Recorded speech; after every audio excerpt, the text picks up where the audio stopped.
स्तनपुर नाम के गांव में अभिमन्यु नाम का आदमी पुरातन खोज अधिकारी के रूप में काम करता था। जहां कहीं भी खजाना हो वो उसे खोजकर अपने अधिकारियों को बताता था, जिससे उसके अधिकारी उससे खुश होकर उसे प्रमोशन और तनख्वाह दोनों बढ़ाते थे। इससे वो अपनी पत्नी और बच्चों के साथ खुश रहता था। एक दिन उसका दोस्त प्रकाश उसके पास आता है। अभिमन्यु कहता है, अरे प्रकाश, कैसे हो? बहुत दिनों के बाद आए। शायद तुम्हें हमारा घर याद आया। अरे तू तो ऐसे कह रहा है जैसे तू हमेशा मुझे याद रखता है। अरे मेरी नौकरी ही ऐसी है। एक बार काम से कहीं दूर गया तो महीनों लग जाते हैं घर वापस आने में। इसलिए जितने दिन यहाँ रहूं, वक्त बच्चों के साथ बिताना चाहता हूँ। हाँ, वैसे भी तुम लोग चीजों को निकालकर म्यूजियम में हिफाजत से रख देते हो। इसे विद्यार्थी या किसानों को कोई लाभ है क्या भला? बताओ। हाँ, क्यों नहीं। कल को हमारे बच्चों को इतिहास का पता चलेगा। अरे जब हम पढ़ रहे थे हमारे काम आएंगे कहकर छुपाई हुई चीजों को क्या किसी ने हमें बताया? नहीं ना। ये भी वैसा ही है। आखिर तुम कहना क्या चाहते हो?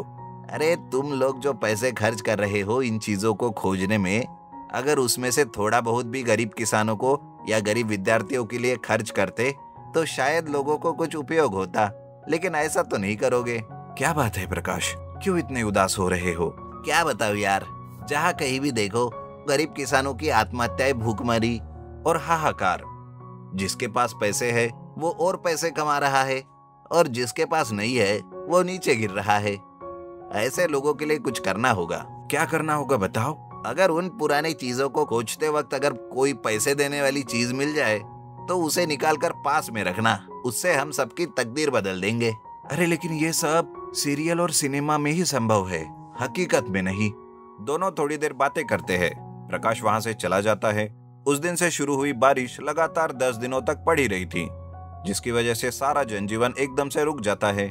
कोई भी लोग अपने घरों से बाहर नहीं आते। अभिमन्यु जिस घर में रह रहा था वो मिट्टी से बनी हुई दीवारें और खपरेल का घर था। बारिश ज्यादा होने की वजह से सारी खपरेल भीग जाती है और एकदम से छत गिर जाती है। अभिमन्यु मिट्टी को हटा रहा था कि उसे कपड़े में लिपटी हुई एक तलवार मिलती है। वो आश्चर्यचकित होकर उस तलवार को देखता है और उसके कपड़े को खोलता है। वो बहुत ही पुराने राजा महाराजाओं की तलवार थी। पुरातन में काम करने की वजह से अभिमन्यु वो तलवार किसी सिद्धि की होगी ये अंदाज लगा पाया। पानी से उस तलवार को वो अच्छे से धोता है। उसे उस तलवार पर कुछ लिखा हुआ नजर आता है। वो उसे पढ़ने की कोशिश कर ही रहा था कि इतने में उसकी पत्नी शशिरेखा और बच्चे आते हैं। शशिरेखा कहती है, ससुर जी मरते वक्त छत को ही बता रहे थे, तब समझ में नहीं आया कि क्यों वो छत को बता रहे हैं। छत से इस तलवार को नीचे गिरने के बाद मुझे ये बात समझ में आई कि शायद ससुर जी को इस तलवार के बारे में मालूम था। अच्छा, मुझे पहले क्यों नहीं बताया शशि? मुझे क्या मालूम था कि वहाँ तलवार है। उसके बारे में ससुर जी को ही मालूम होगा। तुम्हारी बात भी सही है। पिताजी, अब आप इस तलवार का क्या करेंगे? कुछ नहीं बेटा, तुम जाओ, जाकर पढ़ाई करो। शशि, बच्चों को ले जाओ, मुझे यहाँ बहुत काम है। शशिरेखा बिना कुछ कहे वहाँ से बच्चों को लेकर चली जाती है। तुरंत अभिमन्यु उस तलवार पर लिखे हुए अक्षरों को पढ़ता है। तब जाकर उसके समझ में आता है कि वो एक जादुई तलवार है। ऐसा कहकर अगर उस तलवार पर खून का तिलक लगाकर जो भी दिल से मांगोगे वो पूरी हो जाएगी, ऐसा कहकर उस पर लिखा था। ये पढ़कर अभिमन्यु कहता है, देखते हैं कि ये सच है या झूठ। अपनी आंखें बंद करके उस तलवार पर वो एक रक्त का तिलक लगाता है और कहता है, मुझे सोने के सिक्के चाहिए। बस अभिमन्यु के यह कहते ही उस तलवार से सोने के सिक्के बरसने लगते हैं। यह देखकर अभिमन्यु खुश होता है और साथ ही साथ दुख भी होता है कि शायद वो अपने काम को धोखा दे रहा है। प्रकाश के कहे अनुसार इस तलवार से सबके कष्ट दूर किए जा सकते हैं। यह सोचकर अभिमन्यु तुरंत प्रकाश को फोन करता है और कहता है कि तुरंत वो घर आ जाए। प्रकाश अपना जरूरी काम छोड़कर अभिमन्यु के बोलते ही अपने बाइक पर उसके पास आता है।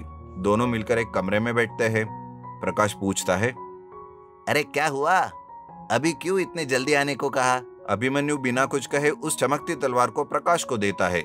प्रकाश उस तलवार को आश्चर्यचकित होकर देख रहा था और तलवार को छूते ही प्रकाश को एक अजीब अनुभव होता है। ये कोई जादुई तलवार जैसी लग रही है। इसे छूते ही ऐसा लगा कि मेरी सारी परेशानियां दूर हो गई है। मैं इस जहां को जीत गया। यह सच में एक जादुई तलवार है प्रकाश। अभिमन्यु सारी बात विस्तार में प्रकाश को बताता है कि कैसे उस तलवार को इस्तेमाल करना है। इन सारी बातों को बहुत ही सावधानी से एक एक करके याद कर लेता है प्रकाश। तुम जो जादुई तलवार चाहते थे वो अब तुम्हारे हाथ में है। इसे संभल कर इस बात को बाहर फैलने मत देना। तुम लोगों के लिए जो अच्छा करना चाहते हो वो करो।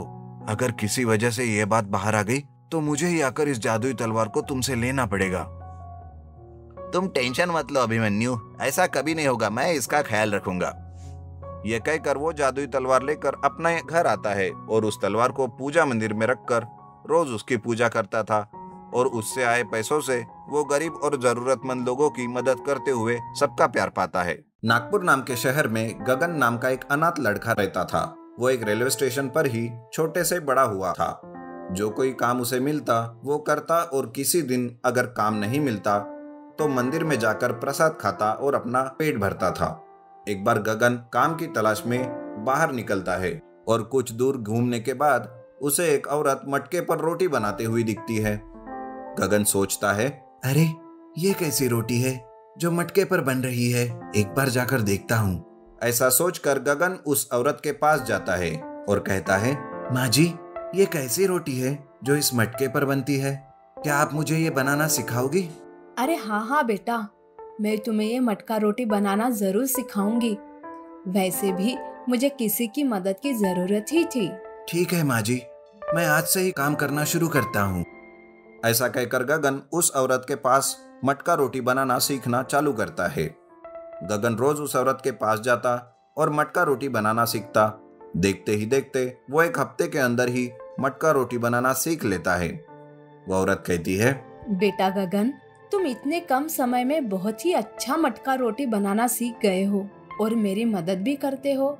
मेरा एक खुद का बेटा है जो कि कभी मेरी मदद तो छोड़ो, इधर आकर कभी देखता भी नहीं। कोई बात नहीं माँ जी, मैं हूं ना आपका बेटा। ऐसा कहकर गगन सोचता है, क्यों न मैं खुद का एक मटका रोटी का स्टॉल लगा लूं, लेकिन पता नहीं माँ जी क्या सोचेगी। यह सोचकर गगन उस औरत के पास जाता है और कहता है, माँ जी मैं अपना खुद का मटका रोटी का स्टॉल लगाना चाहता हूँ। अरे बेटा, ये तो बहुत अच्छी बात है। लेकिन माँ जी फिर मैं आपकी मदद नहीं कर पाऊंगा। अरे बेटा वो सब छोड़ो, मैं देख लूंगी जैसे तैसे, लेकिन अब तुम्हें आगे बढ़ना है। और हाँ, ये कुछ पैसे रखो, स्टॉल निकालने के लिए काम में आएंगे। गगन माँ जी से पैसे लेकर स्टेशन के बाहर अच्छी सी जगह देखकर अपना मटका रोटी का स्टॉल शुरू करता है। वो मटका रोटी के साथ साथ मटन और चिकन करी भी रखता है, जो देखते ही देखते लोगों को बहुत पसंद आती है। एक आदमी कहता है, अरे वाह भाई गगन, क्या खूब मटका रोटी बनाई है तुमने, मजा आ गया खाकर। इस तरह से कुछ ही दिनों में गगन का मटका रोटी का व्यापार बहुत ही मशहूर होता है। उसे अच्छे खासे पैसे मिलने लगते हैं। इस तरह से वो अलग अलग जगह पर भी अपना मटका रोटी का स्टॉल शुरू करता है। कुछ ही दिनों में वो अपने जैसे कई अनाथ लोगों को मटका रोटी बनाना सिखाता है और उन्हें लेकर खुद का व्यापार शुरू करता है और उनकी मदद करता है। इस तरह से उसका जीवन अच्छे से चल रहा था। कुछ साल गुजर जाते हैं। ऐसे में उसे उस माँ जी की याद आती है जिन्होंने उसकी मदद की थी। गगन सोचता है, बहुत दिन हो गए माँ जी को नहीं मिला, एक बार जाकर उनसे मिलकर आता हूँ। ये सोचकर गगन माँ जी को मिलने के लिए उस जगह पर जाता है, लेकिन उस दिन वो माँ जी वहाँ पर नहीं रहती। गगन उनके बारे में इधर उधर पूछता है। पूछने पर गगन को पता चलता है कि वो आजकल आती ही नहीं। इसलिए वो उनका पता लेकर उनके घर जाता है और देखता है कि माँ जी का खुद का लड़का उन्हें घर से बाहर निकाल रहा होता है। तभी गगन वहाँ जाता है और कहता है, अरे ये क्या कर रहे हो, अपनी माँ के साथ कोई ऐसा करता है क्या? अबे इतना ही है तो इसे लेकर जा अपने घर, मुझे ज्ञान मत सिखा। ये देखने के बाद तो मैं माँ जी को यहाँ पे 1 मिनट के लिए भी नहीं रखूंगा, अपने साथ लेकर ही जाऊंगा। ऐसा कहकर गगन माँ जी को अपने साथ लेकर जाता है और फिर दोनों मिलकर मटका रोटी का व्यापार अच्छे से देखने लगते हैं। कुछ दिन के बाद माँ जी गगन की शादी भी करवा देती है और तीनों हंसी खुशी से जिंदगी बिताने लगते हैं।